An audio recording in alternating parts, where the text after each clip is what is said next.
Sam used to have severe language problems. We look at a speech and language centre to find out how pupils like Sam return to mainstream.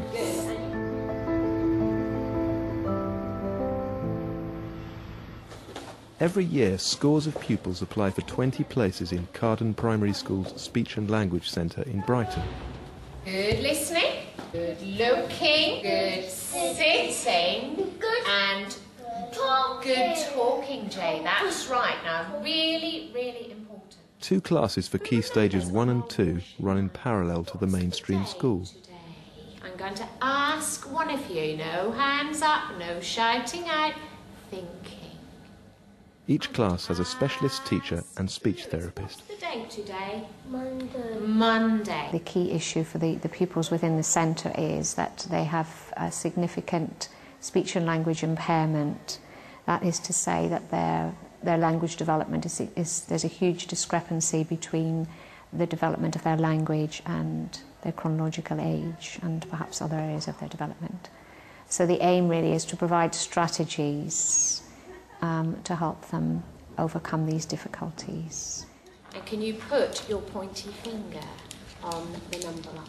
This is a group of mixed year, so year 1 and year 2, with mixed difficulties. Some have got semantic and pragmatic difficulties, some have got dyspraxic difficulties, and some have got huge comprehension difficulties, word finding and building concepts. The centre uses Makaton signing from British Sign Language and Makaton symbols. We have a very visual approach because the children, it's very hard for them to learn using language, which is basically here or orally. So we use a visual approach, and there's very strands to that. We use signing, and in fact, the actual movements, that's the motoric bit, that helps them also remember because they can actually. They're making a motion which for them may or may not be difficult. For some it is, but for a lot it's not. And so that sort of mapped onto the visual helps them remember the word. It's much, much easier. Also, when they look at us signing, it's a visual support to what we're saying. Now, let's have a quick look at our timetable. Register's finished. Assembly is finished. The visual timetable is another really important strategy because the children too, again the children who have got difficulties with social interaction, change is often a really big thing for them. So they need to know when the lesson is finished or when a part of the lesson has finished. And we've finished that, finished counting, and now we're going to look at the board and we're going to look at our learning objective today. So often a hidden problem that the children just look like they haven't got a difficulty, and so therefore it's all the issues around the comprehension, the breaking down of instructions, the supporting. Perhaps the child can remember the word that they want to say in their head, but they have difficulty actually retrieving it, getting it out, and that's where the support of the sign language comes into play. And without that, a lot of them would struggle to have the understanding of the concepts that were within the lesson. Asba, can you help Abanob? Can you bring me Numicom to make number 12? The Numicom is an invaluable resource for helping the children to understand the magnitude of numbers. So they have a picture in their head. It's a really useful strategy that they take on board for areas right across the curriculum. We've got the 110 and 2 more makes number, what is it? 12. Number 12. Show me the sign. 12. Beautiful. Then you've got 5. Then next comes 6. Then next comes stop and think. 8. No, you're not thinking. Stop and think.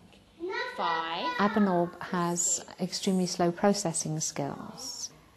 He has a tendency just to jump in and say the first thing that comes into his head.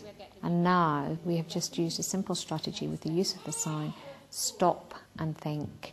And he just takes so much longer to process the language in his brain. he's really starting to realise, well, I can do this.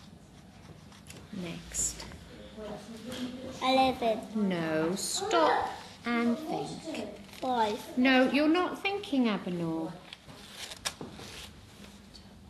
What about the sugar, Mike? Yeah. Mike thinks the sugar. In Key Stage 2, speech therapist Jenny Barrett teaches science to a group of years 4, 5 and 6. Right. I think you're doing some good guesses here. What we call predictions, yes? Good guessing. Yes. We have what we call a core vocabulary, tease out what is the most important words to be able to be accessing that part of the curriculum, and we actually teach them those words. Like today it was separate, okay. We can't just teach them separate, they would not understand, so it's what do we take out, take things out, that's called separating. Trina, what's happened to the sugar? It went through. It went through.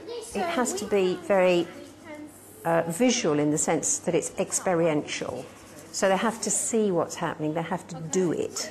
Now, I know children in mainstream do it as well, but we actually break it down into smaller steps than probably they would do in mainstream. The other thing that we do is we do lots and lots of repetition, lots of going back, lots of going over what we've learned, because these children have got to hear these words at least 20 times more, if not more than that, if we're going to get them into their head.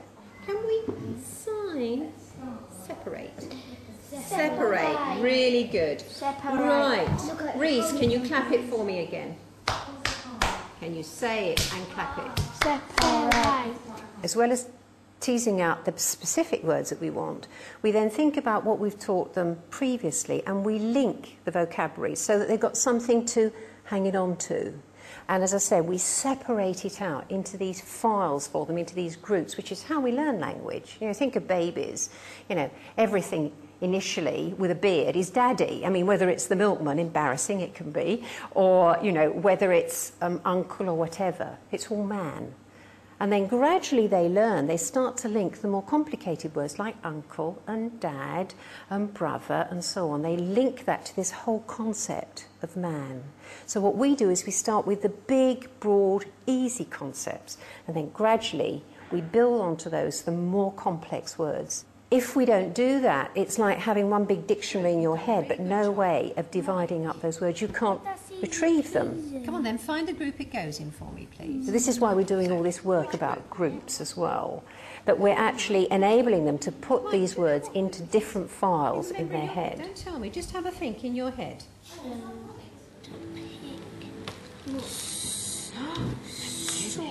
Sword. Wow. I think I'm going to have to ask you what group that belongs to. Michael really takes a long time, long pauses. And again, he's learning how to sort things out. And he knows where they go now. He knows that these are groups, but can't always remember the names of the groups. No. I don't wonder if it begins, Mike, with a w. With a w. It's a we. Weapon. Jenny, you shout it out. Mike, did you know that one? It's kind of in your head, was it, but you couldn't remember it? We have specific games that we play to improve memory. Their auditory memory, in other words, the way in which they learn through listening may not be very good, but the strengths are in other ways. Gemma, can you remember what a syllable is? No. Who can help? It's the number of claps in a word. Good girl. Because all of them, without exception, find it difficult to remember what you say. Now, if you think of that in the class context, teachers giving various instructions, and they might remember the first bit, and they might remember the last bit, and they forget the rest in between. What's the first sound in that word? Is it a b? Is it a sh? Is it a k? And guess what? My kill's got a my uncle's got a cow, and guess what? Because he lives in He might live on a farm. He lives on a farm, yeah.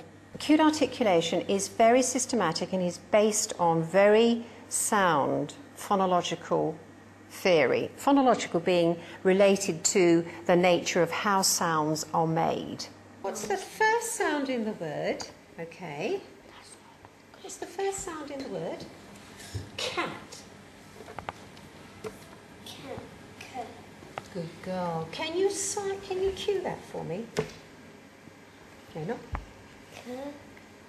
Can you do it correctly, please? It's a quiet sound, isn't it? Not only can you mark the place where you make the sound, you can actually show what kind of a sound it is. So if it's a little short, sharp sound, what we call a plosive in the business, it's a little explosive sound, and you can then do it. The movement shows it's a little short sound, so p and b, okay, k and g. They're little short, sharp movements which go to with the little short, sharp sounds. And if it's a long one, s or f, okay, it's marked in that way. And once the children have learnt it, it's like you've turned the light on. It's just amazing. The centre is working towards full-time inclusion for the children, so it's important that they join their mainstream classes for assembly, PE and music to feel part of the school and boost their confidence. It's very crucial that children also, even within the centre and that small group, that they are encouraged to work independently, that they are encouraged to apply the skills that they're learning in preparation for returning to a mainstream class. That is the aim of the centre. Sam spent 2 years in the centre before joining mainstream education full-time over a year ago. He's now in year 3. Sam, have you been thinking of one? That is an enormous house. That is fantastic. Well done, both of you. Sam still has some support and regular assessment from a speech therapist. Sam's ability to kind of describe words, which is really important. If he can't find the word he wants to use, he can say, oh, but you cut with it and it's made out of metal. His parents have been involved in his progress since he came to the school at 3 years old. Now, why they go together. Sorting it out with Sam has been so crucial in the early years. When he first came here, his vocabulary was really quite restricted. He would just have individual words. There was no linkage, no putting words together, certainly no sentences. He had his own vocabulary sometimes as well. Like, for example, a window he called a didi, and tomatoes were tomazamat, things like that. Sam's parents even learnt to do Makaton signing. My husband and I, we went to the course that was run for parents and for supporters of the school, in which we could learn all the symbols, mainly to be able to use it as a game with Sam. We didn't use it as a tool for him understanding. It was like a backup. And Sam would say to us, Mummy and Daddy, what's this? And he would do the symbol to us. And it was like a game, you know, a quiz. Only one. The home-school relationship is very, very important. And if you don't do the stuff at home, you can't rely on, especially with a special needs child, you can't rely on the teachers just to sort out the problem for you. I like going to school, and I like my teacher, Miss Irwin. He's really good, and we are really, really proud of him, and he knows that we're proud of him as well. And he has his little smile, he knows when we're pleased with him. Thank you.